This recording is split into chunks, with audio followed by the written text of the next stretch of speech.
사도신경 고백합니다. 나는 전능하신 아버지 하나님, 천지의 창조주를 믿습니다. 나는 그의 유일하신 아들 우리 주 예수 그리스도를 믿습니다.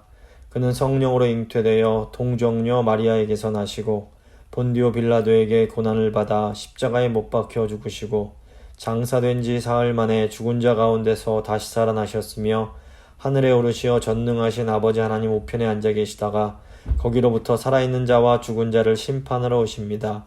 나는 성령을 믿으며 거룩한 공교회와 성도의 교제와 죄를 용서받는 것과 몸의 부활과 영생을 믿습니다. 아멘.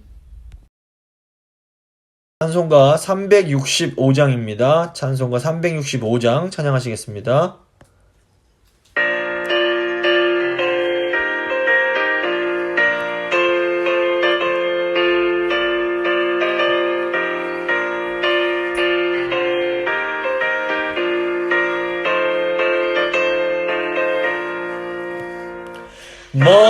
마음속에 근심 있는 사람 주 예수 앞에 아뢰어라. 슬픈 마음 있을 때에라도 주 예수께 아뢰라. 주 예수 앞에 아뢰어라. 주 우리의 친구니 무엇이나 근심하지 말고 주 예수께 아뢰라. 눈물 나며 깊은 한숨 쉴 때 주 예수 앞에 아뢰어라. 은밀한 죄 내게 있더라도 주 예수께 아뢰라. 주 예수 앞에 아뢰어라. 주 우리의 친구니 무엇이나 근심하지 말고 주 예수께 아뢰라. 괴로움과 두려움 있을 때 주 예수 앞에 아뢰어라. 내일 일을 염려하지 말고 주 예수께 아뢰라. 주 예수 앞에 아뢰어라. 주 우리의 친구니 무엇이나 근심하지 말고 주 예수께 아뢰라.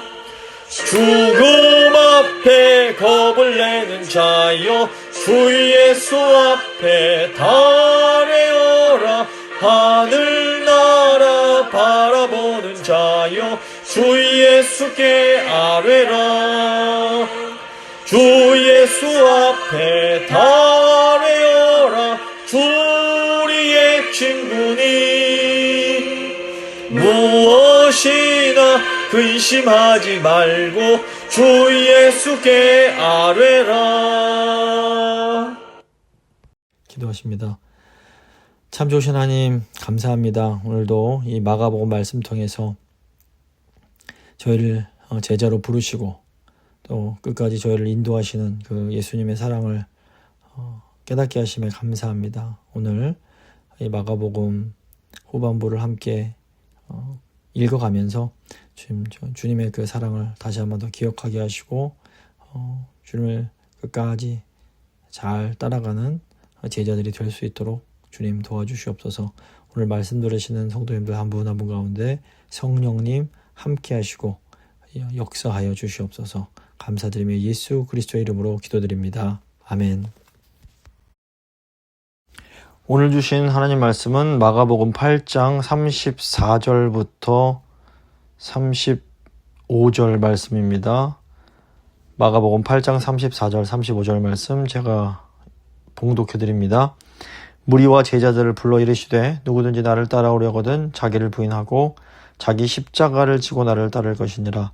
누구든지 자기 목숨을 구원하고자 하면 잃을 것이요 누구든지 나와 복음을 위하여 자기 목숨을 잃으면 구원하리라. 아멘. 오늘은 마가복음 두 번째 부분 8장 27절부터 마지막까지를 살펴보고 또 같이 기도하도록 하겠습니다. 마가복음 첫 부분인 1장 1절부터 3장 12절까지는 예수님의 초기 사역에 대한 겁니다. 예수님께서 사역 시작하시면서 예수님이 하나님 나라의 권능을 행하시는 대권자라는 것을 이제 보여주시는 내용이 이제 앞부분에 나오고, 이어지는 이제 3장 13절부터 8장 26절까지는 예수님께서 계속해서 이제 대중들 가운데 사역하시는 가운데 특별히 제자들을 양육하시는 내용입니다. 제자들을 교훈하시고 제자들에게 권능을 주시고 그들에게 사역을 위임하십니다. 하지만 보면 이때 제자들이 여전히 예수님에 대한 확실한 믿음이나 깨달음이 부족한 것을 볼 수 있습니다. 이제 세 번째 부분은 베드로의 신앙 고백으로 시작이 됩니다. 이제 이 부분에서는 제자들이 예수님에 대해서 어느 정도 누구신지를 깨닫게 되는 그런 단계에 들어서게 됩니다. 그리고 여기에서 예수님은 한참 더 넘어서 예수님이 고난받으심으로 하나님의 뜻을 이루시는 대권자라는 것을 가르치시며 그 일을 위해서 제자들과 이제 함께 예루살렘을 향해서 가시는 그런 내용이 나옵니다. 먼저 8장 27절부터 9장 29절까지는 예수님의 1차 예고입니다. 가이사랴 빌립보에서 예수님이 자신이 누구신지를 이제 알려주십니다. 8장 27절부터 9장 1절은 이제 베드로의 고백과 예수님의 첫 번째 순환 예고가 됩니다. 예수님께서 이스라엘 저 북쪽 끝부분 가이사랴 빌립보에서부터 남쪽 예루살렘을 향해서 이제 가십니다. 예수님은 제자들에게 먼저 자신에 대한 사람들의 인식을 물으시고, 그 사람들이 나를 뭐라고 하느냐 이제 이걸 물어보시고, 그 다음에 제자들은 그럼 너희는 나를 누구라고 생각하느냐 이렇게 질문을 하십니다. 이에 이제 베드로가 주는 그리스도라고 고백을 했고, 예수님께서 이때 자신이 누구인지 그 신분에 대해서 함구할 것을 명령을 하십니다. 예수님이 그리스도라는 것은 분명한 진리이지만 사람들이 당장 기대하는 메시아는 영광과 승리의 그 메시아였기 때문에 그 고난과 희생을 앞둔 예수님께서 가시려고 하는 길과는 이렇게 서로 어긋날 수 있었기 때문입니다. 베드로의 고백을 들은 후에 예수님은 비로소 이제 예수님께서 받으실 그 고난에 대해서 이제 대놓고 예고를 하십니다. 근데 이제 이때 베드로가 예수 그리스도의 고난당하심을 받아들이지 못하고 예수님께 항변을 하게 됩니다. 이제 이 항변은 예수님이 공생애를 시작하시기 전에 사탄이 쉬운 방법으로 이 땅의 권세를 취하라고 유혹했던 것과 똑같은 것이었습니다. 그래서 예수님께서 베드로를 엄하게 꾸짖으시면서 사탄의 시험을 이제 물리치십니다. 그러니까 어떻게 보면 사단이 베드로의 그 주님 사랑하는 마음을 이용했다라고 볼 수 있습니다. 그리고 예수님께서는 이제 무리와 제자들을 향해서 예수님을 따르는 자들도 그와 같이 희생을 각오하라고 말씀하십니다. 아울러서 이제 그들 가운데 하나님의 나라가 권능으로 임하는 것을 볼 자도 있을 것이다 이렇게 약속을 하십니다. 이것은 이제 바로 다음에 이제 나오는 예수님의 그 변화산에서 변화, 그리고 십자가에서 죽으심, 그리고 부활과 승천, 그리고 오순절 성령 강림까지 이어지는 하나님 나라의 영광스러운 역사가 진행되는 것을 이제 의미합니다. 물론 이 역사는 최종적으로 예수 그리스도의 재림으로 이제 완성이 됩니다. 예수 그리스도의 고난은 이와 같은 영광스러운 완성으로 가는 어떻게 보면 필연적인 과정인 겁니다. 그래서 고난을 통과해야만 이 놀라운 영광을 우리가 경험할 수 있습니다. 9장 2절부터 13절은 이제 그 변화산에서 예수님의 변화를 보여줍니다. 예수님께서 제자들에게 고난을 예고하시고 엿새 후에 베드로, 야고보, 요한을 산에 데리고 올라가서 그들 앞에서 영광스럽게 변모하십니다. 아마도 고난 이후에 예수님이 영광스럽게 되실 것을 미리 보여줌으로써 그들에게 소망을 갖게 해주신 것으로 보입니다. 그 자리에 함께 있던 모세와 엘리야는 각각 율법과 선지자를 대표하는 사람들입니다. 그래서 예수님이 이루시는 이 하나님의 나라가 구약의 역사와 예언의 성취라는 것을 보여주는 겁니다. 또 예수님이 세례 받으셨을 때와 마찬가지로 하늘로부터 예수님이 하나님의 아들이신 것과 예수님의 말에 순종하라라는 그 음성이 들리게 됩니다. 이 고난의 여정을 앞두고 예수님이 실패자가 아니라 하나님 나라의 대권자이시란 것을 확증해주는 그런 말씀이었습니다. 하지만 여전히 이 대권자로서의 예수님의 정체는 감춰져 있어야 됐습니다. 왜냐하면 이 대중들이 당장의 예수님을 메시아로 떠받들려고 할 수 있었기 때문입니다. 9장 14절부터 29절은 귀신 들린 아이를 치유하는 내용입니다. 예수님께서 이제 변화산에서 돌아오실 때 제자들은 한 귀신 들린 아이를 치유하지 못해서 소동이 일어나고 있었습니다. 예수님은 떠나실 기약이 가까웠는데도 여전히 제자들이 그 예수님의 사역을 이어받기는 이제 좀 부족함이 있었던 겁니다. 예수님은 믿음이 없는 그 세대에 대해서 탄식하시고 또 그 아이의 아버지 역시 믿음이 없음을 이제 지적을 하십니다. 이 아이 아버지가 자신의 믿음 없는 것을 도와달라고 이렇게 요청하는 것을 이제 들으시고 예수님께서 그 아이를 치유해 주십니다. 또 제자들이 왜 자기들은 이 아이를 치유하지 못했는가 이렇게 질문하니까 예수님은 기도 외에는 다른 길이 없다 이렇게 말씀을 하십니다.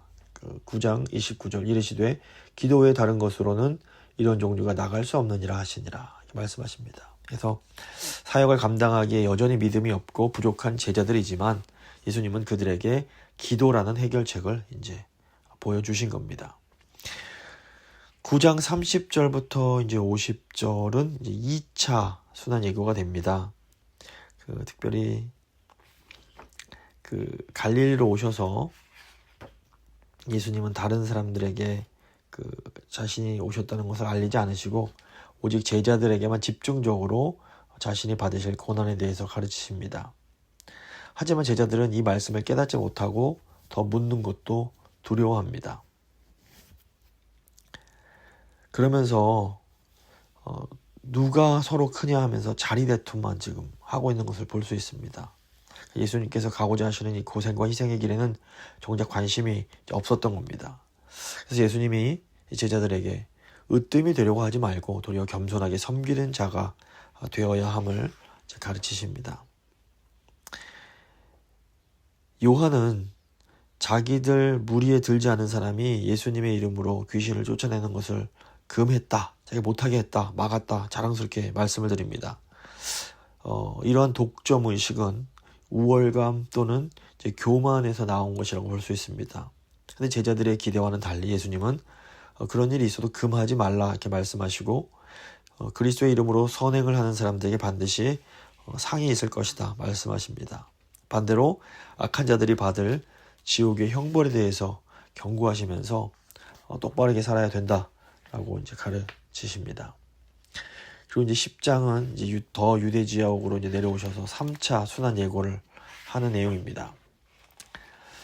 예수님은 이제 예루살렘이 있는 유대 지경으로 내려오십니다. 여기에서 예수님은 하나님 나라에 대해서 가르치시면서 특별히 약자에 대한 배려를 말씀하십니다.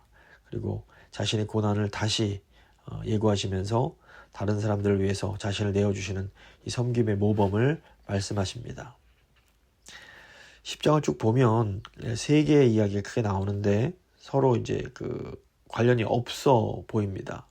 그런데 잘 보면 구약 성경에서 사회적 약자로 자주 언급되는 고아와 과부 그리고 가난한 자에 대한 이 배려의 관점에서 보면 서로 연결되는 것을 보게 됩니다. 먼저 10장 1절부터 12절은 아내를 버리지 말라는 교훈입니다. 이 고대 유대인들은 가장의 남편에게 재산권이 있었고 이혼권도 남편에게 있었습니다. 그래서 여자는 남편 없이는 스스로 생존하기 어려웠습니다. 바리새인들은 신명기 24장 1절에 근거해서 남편이 아내를 버리는 것이 가능하다고 이제 말을 했습니다. 근데 신명기 24장 1절이 뭐냐면 이혼할 때 여자에게 이혼 증서를 써서 보냄으로써 그 여자가 재혼해서 다시 살 수 있도록 하는 어떻게 보면 약한 여자를 보호하기 위한 그런 최소한의 법이었던 겁니다. 예수님은 이 법이 사람들, 특별히 남자들이 악하기 때문에 제한적으로 여자를 보호하기 위해서 주신 것이지 근본적인 창조 원리에 따라 이혼은 원래는 불가능한 것이다 가르치십니다. 하나님 나라의 원리는 한 남자와 한 여자가 결혼하면 평생토록 그 배우자와 신실하게 연합해서 사는 것임을 알려주십니다. 10장 13절부터 16절은 어린 아이를 금하지 말라는 내용입니다. 사람들이 예수님이 좀 아이들을 만져주시기를 바라고 자기 아이들을 이제 데려오니까 제자들이 꾸짖습니다. 그러니까 어린 아이들은 유대인의 총회나 집회에 들어오지 못하므로 제자들의 행동은 당시 풍습에 따라서는 자연스러운 거였습니다. 저희 어릴 때도 어떤 일이 있으면 애들은 가라 이런 얘기는 종종 하곤 했습니다. 근데 예수님은 도리어 이런 제자들의 행동에 화를 내시면서 어린 아이들을 금하지 말라 이렇게 말씀하시고 오히려 하나님의 나라가 이런 자의 것이다 말씀하십니다. 사회적으로 소외되고 약한 자라 하더라도 하나님 나라를 간절히 소망하고 찾는 자들이 그 나라를 차지하게 될 것을 알려주시는 겁니다. 10장 17절부터 31절은 부자 청년에 대한 내용인데 동시에 가난한 자들에게 베풀라는 또 내용이기도 합니다. 예수님이 이제 가실 때 한 사람이 달려와서 예수님께 선생님 제가 무엇을 해야 영생을 얻을 수 있겠습니까? 이렇게 질문을 합니다. 그 사람은 구약에 나오는 계명을 어릴 때부터 잘 지켜왔던 도덕적인 사람이었고 또 재물도 많은 부자였습니다. 모든 것을 다 가지고 또 누렸던 그 청년에게 예수님은 한 가지 부족한 것이 있다고 하시고 너의 소유를 다 팔아서 가난한 자들에게 주라 이렇게 말씀하십니다. 근데 그 청년이 재물이 많았던 사람이기 때문에 근심하여 그 자리를 떠나갔다 이렇게 기록되고 있습니다. 그래서 예수님은 제자들에게 부자가 하나님 나라에 들어가는 것은 하나님의 도우심 없이는 불가능하다 이렇게 가르치십니다. 이 이야기는 천국이 어린아이와 같은 자의 것이라고 하신 그 앞의 이야기와 비교가 됩니다. 세상의 기득권을 누리며 그것을 하나님 나라의 가치보다 소중하게 여기는 사람은 그만큼 하나님 나라에서 멀리 있는 겁니다. 또 이 부자의 주저함은 자기의 생명을 많은 사람의 대속물로 내어주신 예수님의 희생과도 또 이렇게 대조가 되는 것을 볼 수 있습니다. 이어져 이제 10장 32절부터 45절은 순한 예고와 섬김의 권고입니다. 예수님이 예루살렘에 가까이 오셔서 앞장서 가실 때 예수님을 따르는 사람들이 놀라고 두려워했습니다. 무엇 때문에 놀라고 두려워했는지 자세한 설명은 나오지 않습니다. 지금까지 2차례 어떤 예고를 받았기 때문에 다가올 위기에 대한 막연한 어떤 두려움이었을 수도 있고 또는 그런 위기를 무릅쓰고도 앞장서 가시는 주님에 대한 두려움일 수도 있습니다. 이때 예수님은 세 번째로 예수님이 받으실 고난에 대해서 예고하십니다. 앞에 하셨던 예고들보다 더 자세하게 이제 대제사장들과 서기관들이 사형 판결을 내리고 이방인들에게 넘겨져서 조롱과 멸시를 당하신 후에 죽임을 당하실 것을 말씀하십니다. 근데 예수님께서 이렇게 수난에 대해서 말씀을 하시는데도 제자들은 또 자리 다툼에 급급합니다. 야고보와 요한이 장차 예수님이 영광의 자리에 오르실 때에 그와 함께 좌우편에 앉게 해달라고 요청을 합니다. 또 이들이 이렇게 얘기하는 걸 들은 다른 제자들은 또 화를 냅니다. 이런 제자들에게 높아지려고 하지 말고 섬기는 종이 되라고 하시면서 예수님 자신이 그와 같이 섬기는 종이 되어 다른 사람의 대속물로 자기의 생명을 내어주신다라는 것을 말씀하십니다. 10장 43절부터 45절 말씀입니다. 너희 중에 누구든지 크고자 하는 자는 너희를 섬기는 자가 되고 너희 중에 누구든지 으뜸이 되고자 하는 자는 모든 사람이 종이 되어야 하리라.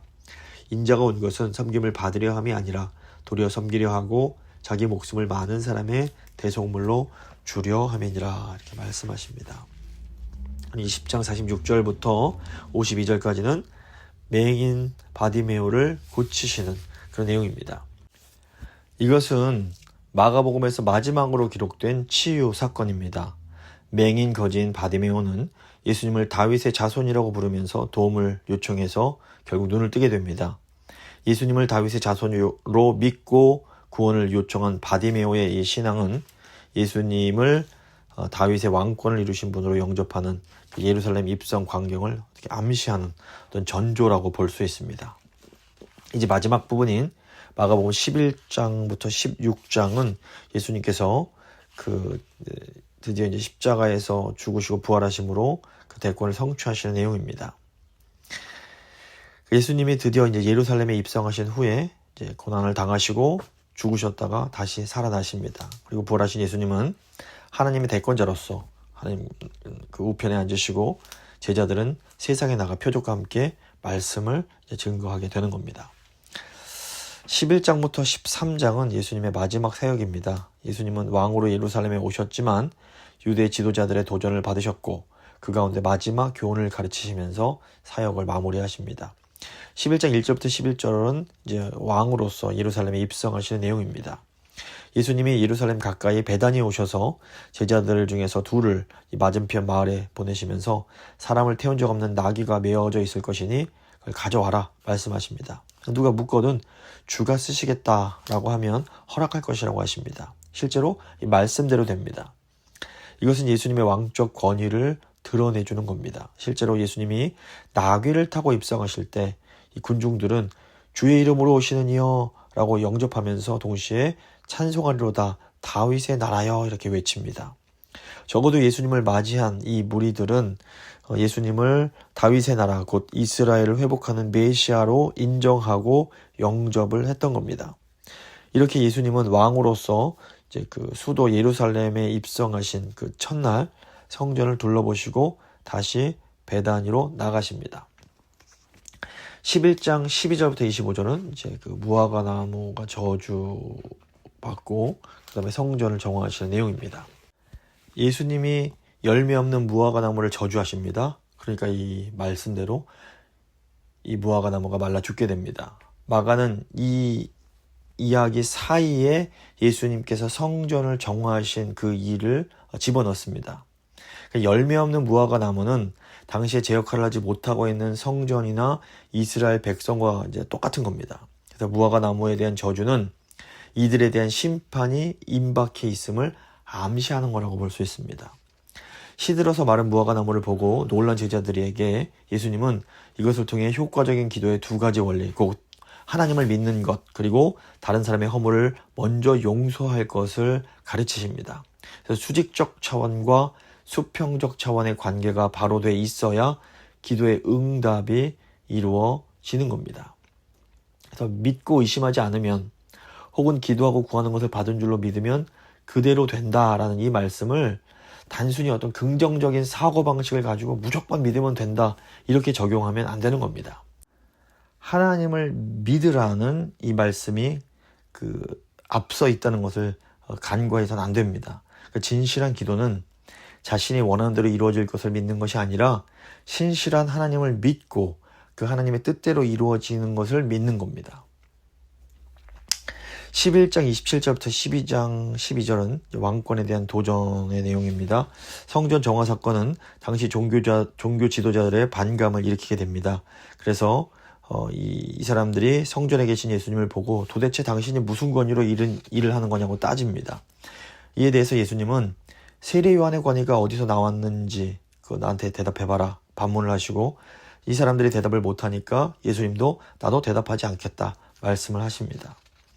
예수님이 직접적인 답변을 주지 않으셨지만 또 이 포도원 주인의 아들과 이 소장농의 비유를 통해서 예수님의 권위가 어디서 나오는 것인지 그리고 그들의 도전이 얼마나 무모하고 악한 것인지를 이제 알려주십니다. 즉 예수님은 하나님의 아들로서 대권을 행하시는 것이지만 그 지도자들은 그 아들을 존대하기는커녕 오히려 불의한 동기로 그 아들을 대적하고 있다고 이제 지적하시는 겁니다. 또 주인이 악한 농부들을 심판하고 포도원을 다른 사람들에게 주신다는 이 말씀은 하나님 나라의 유업을 받는 은혜를 이방인들에게 이제 다시 돌리실 것을 예고하는 것이기도 합니다. 12장 13절부터 44절은 논쟁들이 나옵니다. 유대교 지도자들이 계속해서 예수님을 책잡기 위해서 논쟁을 벌이지만 예수님은 권위와 지혜로 그들의 말문을 닫게 만드십니다. 먼저 12장 13절부터 17절은 세금에 대한 내용입니다. 로마의 통치 아래서 유대인들은 마지못해서 세금을 내면서도 반발을 크게 했습니다. 그래서 바리새인들이 세금에 대해서 질문을 해서 예수님이 세금을 내야 된다라고 하면 유대인들에게 미움을 받게 되고 또 세금을 내면 안 된다 이렇게 말씀하면 로마에 대한 납세 거부와 반란의 죄목이 되는 겁니다. 어떻게 보면 이렇게 코너로 모으는 겁니다. 이에 대해서 예수님은 동전에 있는 이 카이사르의 화상을 지적하시고 이 가이사의 것은 가이사에게, 하나님의 것은 하나님에게 바치라, 이렇게 아주 명쾌하게 대답을 하십니다. 12장 18절부터 27절은 부활에 대한 논쟁입니다. 바리새인들이 이제 말문이 막히니까 부활을 믿지 않던 사두개인들이 등장을 합니다. 이 사두개인들은 형이 죽으면 동생이 형수를 아내로 취하게 하는 이 모세의 율법을 가지고 만약에 부활이 있다면 누구의 아내가 될 것인지를 이제 예수님께 질문을 합니다. 그래서 예수님은 부활 후의 세상은 현재 질서와 다를 것을 말씀하시면서 또 그들이 권위로 내세우는 모세의 책에서 한 예를 들어서 이제 부활을 부인하는 그 사두개인들의 오해를 논박하십니다. 즉 하나님께서 말씀하시기를 나는 아브라함의 하나님이요 이삭의 하나님이요 야곱의 하나님이로라, 이렇게 말씀하셨는데 그 하나님은 산자, 즉 살아있는 자의 하나님이시기 때문에 아브라함, 이삭, 야곱은 죽은 자가 아니라 부활하여 살아있는 자다는 논리인 겁니다. 12장 28절부터 34절은 이제 큰 계명에 대한 내용입니다. 세 번째로 서기관이 예수님께 가서 첫째 되는 계명이 무엇인지를 묻습니다. 예수님은 하나님을 사랑하는 것이 첫째요, 그 다음은 이웃을 사랑하는 것이다 대답하십니다. 이에 서기관은 전적으로 동의하면서 예수님 역시 그 서기관을 보고 지혜롭다, 그가 하나님 나라에서 멀지 않다, 이렇게 칭찬을 하십니다. 예수님께서 이렇게 하시니까 감히 이제 더 이상 사람들이 이제 묻지를 못하는 겁니다. 12장 35절부터 37절에 이제 다윗의 자손에 대한 내용인데 예수님께서 시험하는 자들에게 아주 명쾌하게 그 논리적으로 반박을 이제 하시니까 더 이상 사람들이 꼼짝을 못하게 되고 이제 반대로 예수님께서 그들에게 질문하시면서 그들을 부끄럽게 만드십니다. 다윗이 메시아를 나의 주라고 불렀는데 어떻게 그 메시아 즉 그리스도가 다윗의 자손으로 날 수 있겠는가라는 질문이었습니다. 이것은 메시아가 다윗의 자손으로 태어나실 거라는 구약의 전통을 부인하는 것이 아니라 어떻게 보면 이런 그들의 그 유대교 지도자들의 무지함을 이렇게 밝히 드러내시는 겁니다.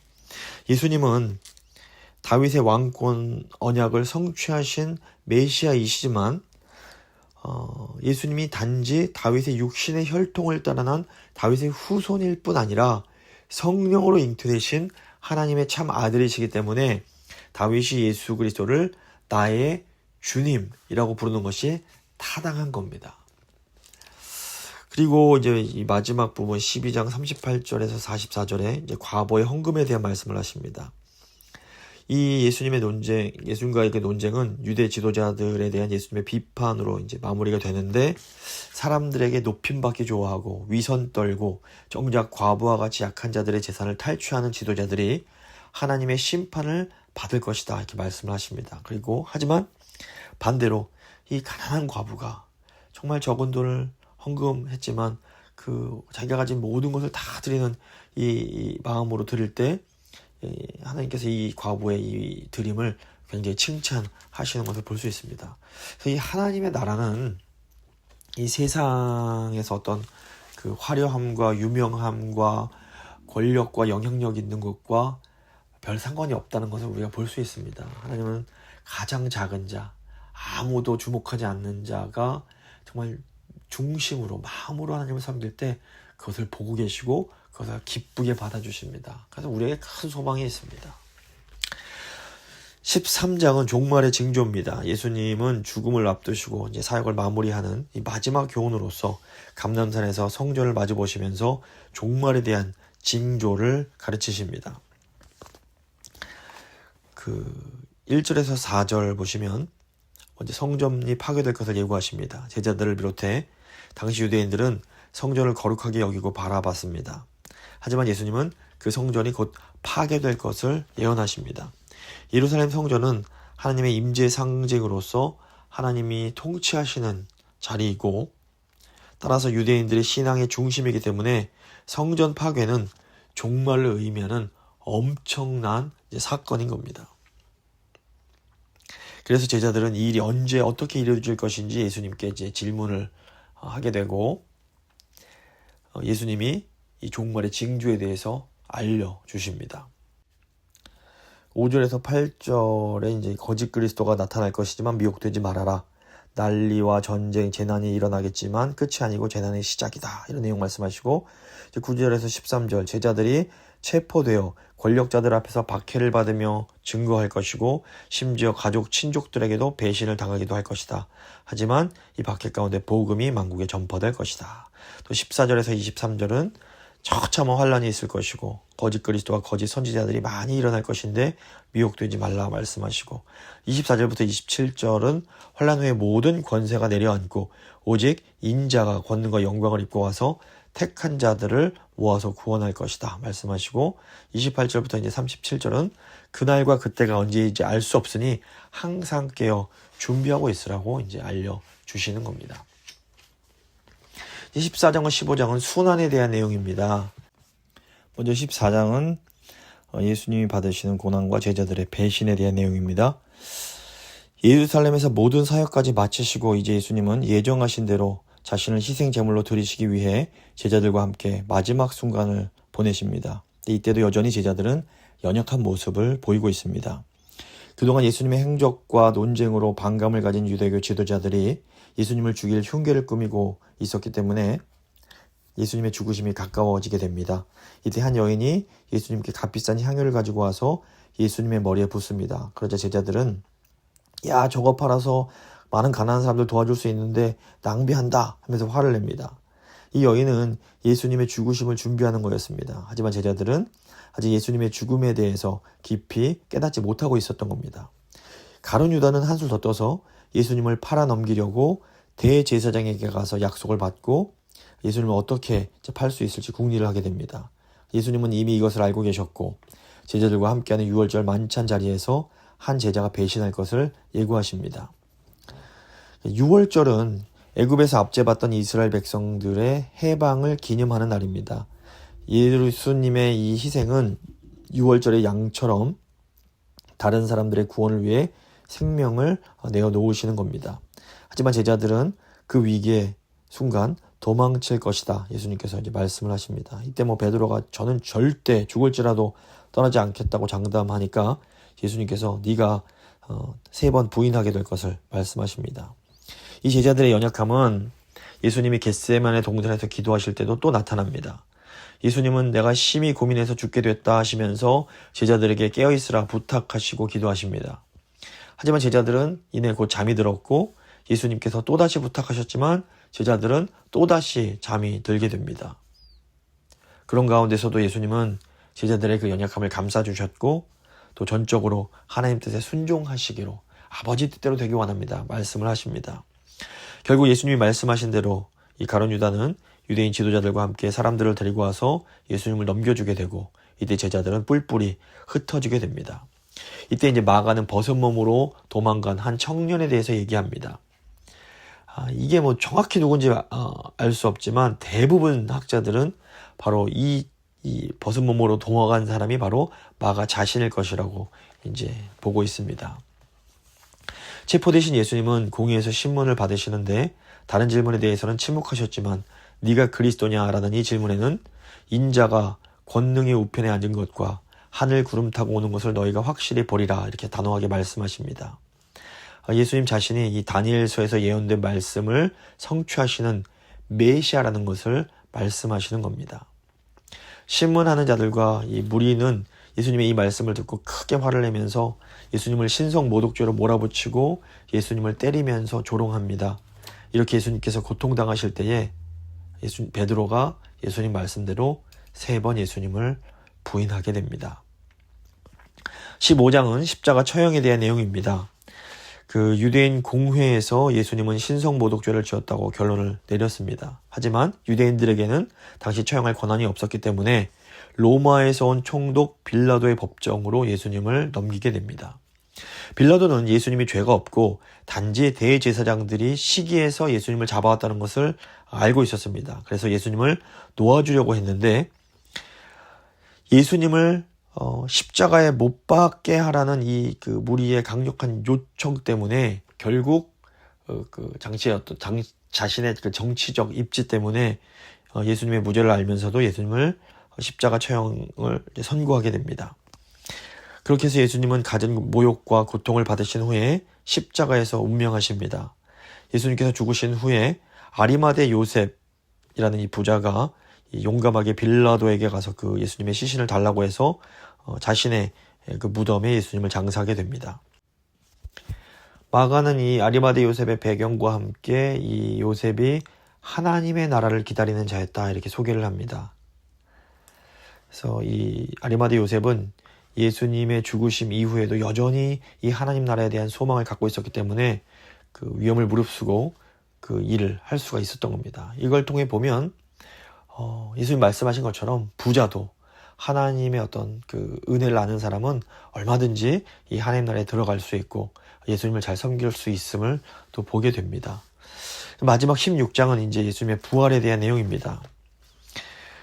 예수님께서 죽으시고 안식일이 지난 후 이 세 여인 곧 막달라 마리아와 야고보의 어머니 마리아 그리고 살로메가 예수님의 시신에 향유를 바르기 위해서 무덤을 찾아갑니다. 그런데 그곳에 예수님은 계시지 않고 천사로 보이는 흰 옷을 입은 한 청년이 말하기를 그가 살아나셨고 여기 계시지 아니하니라 이렇게 말하면서 빈자리를 보여주고 또 그 여인들에게 명하기를 베드로를 비롯한 제자들에게 가서 예수님이 갈릴리에서 그들을 만나실 것을 전하라고 합니다. 하지만 이 여인들이 너무 두려워서 그 자리에 도망쳐 나와서 아무에게도 아무 말도 전하지 못하게 됩니다. 예수님이 막달라 마리아에게 보이신 이후에야 비로소 마리아는 제자들에게 예수님이 부활하셨고 또 자기에게 나타나신 것을 알렸지만 이 제자들이 믿지를 않습니다. 또 제자들 가운데 저 시골 엠마오로 내려가던 두 사람이 예수님을 만나고 다른 제자들에게 예수님의 부활을 전했지만 이 제자들이 여전히 믿지 않습니다. 제자들이 이렇게 예수님의 부활을 전하는 사람들의 증거를 믿지 않았기 때문에 이제 예수님이 직접 나타나셔서 그들의 그 믿음 없음을 꾸짖으십니다. 또 예수님은 제자들에게 온 천하에 다니면서 만민에게 복음을 전파하라는 대위임령과 함께 믿는 자에게 표적이 따를 것을 약속하십니다. 그 다음에 예수님께서 이제 승천하셔서 하나님 우편에 앉으십니다. 이것은 부활하신 예수님이 하나님 나라의 대권자가 되셨음을 분명하게 보여주는 겁니다. 그리고 예수님이 파송한 제자들은 위임받은 권능으로 표적을 행하며 하나님 나라의 복음을 전파하게 됩니다. 오늘 마가복음 이제 그 후반부 내용을 함께 살펴봤습니다. 그래서 예수님께서 그 자신의 고난을 계속 말씀해 주시는데도 제자들이 그것을 깨닫지 못한 그런 것을 보게 됩니다. 하지만 예수님께서는 그 제자들을 끝까지 포기하지 않으시고 꾸짖으시면서도 끝까지 그들을 인도해 가십니다. 이 제자들의 모습을 통해서 바로 우리의 모습을 보게 됩니다. 예수님께서 말씀 통해서 계속해서 알려주시지만 우리가 잘 깨닫지 못합니다. 하지만 우리 예수님은 또 끝까지 우리를 포기하지 않으시고 끝까지 인도해 가시는 겁니다. 이 우리를 끝까지 인도하시는 예수님의 그 사랑과 은혜, 또 우리를 살리시기 위해서 자신을 십자가에 내어주신 그 놀라운 그 은혜를 기억하면서 주님 감사합니다. 저희가 어리석지만 그래도 끝까지 예수님 따라가고 예수님의 그 복음을 증거하는 삶 살겠습니다. 한번 간절한 마음으로 기도하겠습니다. 기도하십니다.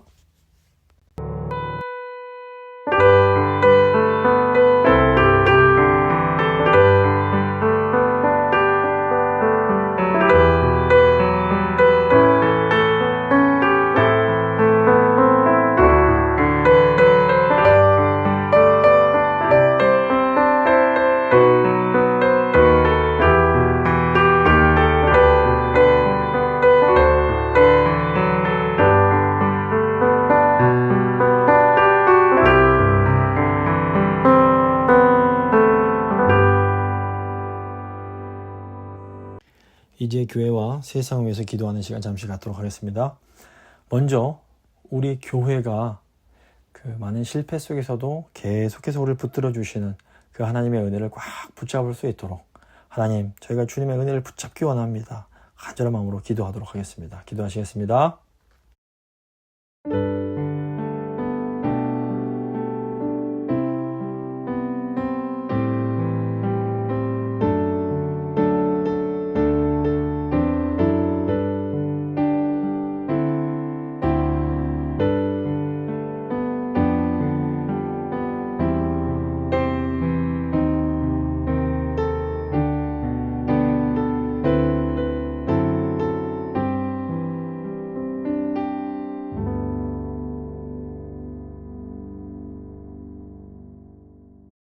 다음으로 우리 교회 환우들과 그 다음 세대 위해서 기도하도록 하겠습니다. 우리 교회 육신의 연약함으로 인해서 함께 예배하지 못하는 주의 백성들 한 분 한 분 사랑의 마음으로 이름 불러가시면서 주님 함께 해달라고, 비록 몸은 함께 하지 못하지만 성령 안에서 함께 교제할 수 있게 해달라고 간절한 마음으로 기도해 주시고, 또 우리 사랑하는 다음 세대 축복하면서 하나님 다음 세대를 세워주시옵소서.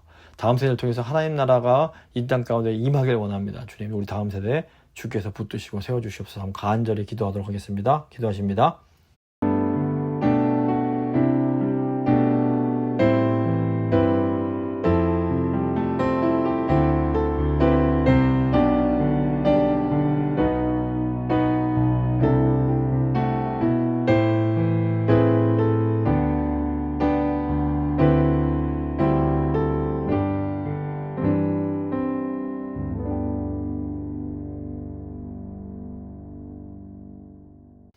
이제 마지막으로 저희 교회에 이제 있을 학예 사역들을 위해서 기도해 주시기 바랍니다.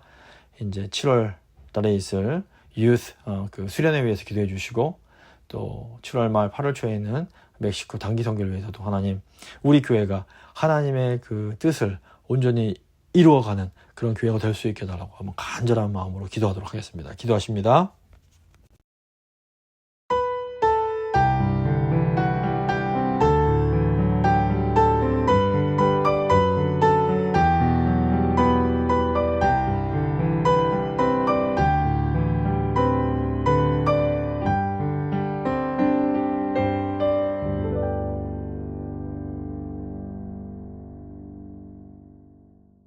살아계신 하나님 감사합니다. 오늘 마가복음 통해서 참 연약한 제자들의 모습을 보고, 그럼에도 불구하고 끝까지 제자들을 포기하지 않으시고 우리를 사랑하시고 우리를 끝까지 인도하시는 주님의 또 그 사랑과 은혜도 보게 됩니다. 주님, 예수님이 우리를 위해서 오셨고 우리를 위해서 죽으시고 다시 살아나시고 하늘에 오르심으로 우리를 예수님과 함께 하나님의 우편에 앉게 하셨습니다. 이제 저희가 그 그리스도 안에서 정말 하나님의 자녀로서 이 땅을 아버지 통치하며 살아갈 수 있는 자들임을 잊지 않게 도와주시옵소서. 저희의 신분이 예수님 안에서 분명히 변했는데 아직도 저희가 어떤 존재인지 깨닫지 못하고 그 과거에 얽매여 살아가는 모습이 있는 것은 아닌지 주님 저희를 붙들어 주시고, 정말 예수님께서 주신 그 놀라운 그 능력을 이 땅 가운데서 누리며 사용하며 살아가는 저희가 될 수 있도록 주여 함께해 주시옵소서. 또 아버지, 지금 정말 저희 많은 실패 가운데도 끊임없이 저희를 사랑하시고 저희를 절대로 포기하지 않으시는 그 하나님의 은혜를 저희가 기억하며 늘 그 은혜만 붙잡고 살아갈 수 있도록 주여 도와주시고, 또 사랑하는 저희 교회 성도님들 가운데 육신의 연약함으로 인해서 지금 함께 예배드리지 못하는 주의 백성들 주님 한 분 한 분 기억하여 주시고, 주여 비록 몸은 쇠약해 가지만 아버지 성령께서 늘 함께 하시고 늘 함께 기도하며 영적으로 교제하는 저희가 될 수 있도록 주여 도와주시옵소서. 우리 사랑하는 다음 세대를 축복하며 기도합니다. 주님, 결국에는 아버지 다음 세대가 저희의 소망입니다. 주님께서 다음 세대를 일으키실 줄 저희가 믿습니다. 인간적으로 여러 가지 어려움들이 있지만 주님, 하나님께는 불가능한 것이 없음을 저희가 믿습니다. 저희는 할 수 없지만 하나님은 하신다는 걸 저희가 믿습니다. 아버지, 믿음으로 다음 세대를 잘 세워 나아갈 수 있도록 주여 도와주시옵소서. 올 여름에 있을 학예 사역을 위해서 기도합니다. 주님, 유스 수련회를 준비하고 있사오니 주님, 이 수련회를 통해서 저희 아이들이 정말 하나님의 그 살아계심과 하나님의 큰 은혜를 경험할 수 있도록 주여 도와주시고, 또 7월 말에 있는 이 단기 선교를 통해서 멕시코에 있는 소중한 영혼들이 하나님을 알고 예수 그리스도를 주로 영접하며 예수님의 제자가 되기로 헌신하는 그런 놀라운 일들이 지속될 수 있도록 주님 함께하여 주시옵소서. 저희가 미처 구하지 못한 것들까지도 주께서 선한 그 능력 가운데 이루어 주실 줄을 믿고 기대하며 귀하신 우리 주 예수 그리스도의 이름으로 간절히 기도합니다. 아멘. 찬송가 545장입니다. 찬송가 545장 찬양하겠습니다.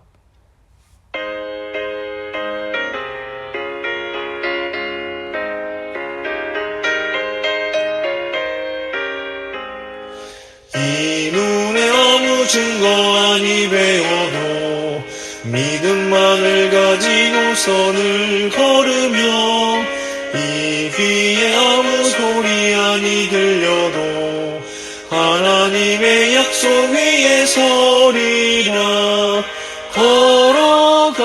나가세 믿음 위에 서서 나가세 의심 버리고 걸어가세 믿음 위에 서서 눈과 귀에 아무 증거 없어도 이 눈에 보기에는 어떠하든지 이미 얻은 증거대로를 믿으며 이 마음에 의심 없이 살아갈 때에 우리 소원 주 안에서 이루리. 걸어가세 믿음 위에 서서 나가세 의심 버리고 걸어가세 믿음 위에 서서 눈과 귀에 아무 증거 없어도 주님의 거룩함을 두고 맹세한 주 하나님 아버지는 참 미쁘다. 그 귀한 모든 약속 믿는 자에게 능치 못할 무슨 일이 있을까. 걸어가세 믿음 위에 서서 나가세 의심 버리고 걸어가세 믿음 위에 서서 눈과 귀에 아무 증거 없어도. 주님 가르쳐 주신 기도로 예배 마치도록 하겠습니다. 하늘에 계신 우리 아버지, 아버지의 이름을 거룩하게 하시며 아버지의 나라가 오게 하시며 아버지의 뜻이 하늘에서와 같이 땅에서도 이루어지게 하소서. 오늘 우리에게 일용할 양식을 주시고 우리가 우리에게 잘못한 사람을 용서해 준 것 같이 우리 죄를 용서해 주시고 우리를 시험에 빠지지 않게 하시고 악에서 구하소서. 나라와 권능과 영광이 영원히 아버지의 것입니다. 아멘.